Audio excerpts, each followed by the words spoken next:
За энэ хариуцлагатай цаг үе байна. Тэм учраас ажилдаа урдан шуурхаа орох хэрэгтэй. За миний хувьд бол аливаа ажлыг гардаж авсан бол бас хурдтай шуурхаа ажиллаж ажлынхаа ард гаргахыг төлөө байдаг хүн. Тийм учраас энэ удаа ч гэсэн хурдтай шуурхаа ажиллана. Энэ шуурхаа хурдтай байдал дасан зохицож чадах сайд нарыг л танхимдаа өрнө. Хүүс нэг хамаатай биш байх гэж бодож байна. Улс төрийн капиталын нэгдэл бол өөрөө засгийн газар. Тийм учраас сайн менежер байх ёстой. Миний хурдыг үүсгэх ёстой. Тэгээ суралц хугацаа байхгүй. Сайд бол суралцдаг алба биш.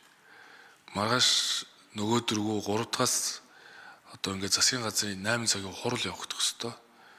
Тэгээ тэрнээс энэ нэг тийм хүн бэлтгэж өгдөг ажил биш учраас одоо өмнө нь сайдаар ажиллаж байсан, их хурлын гишүүн байсан, бас нэг ачаа үүрж чаддаг нэг цог золбоотой нэг хэдэн хүн л урмаар байна.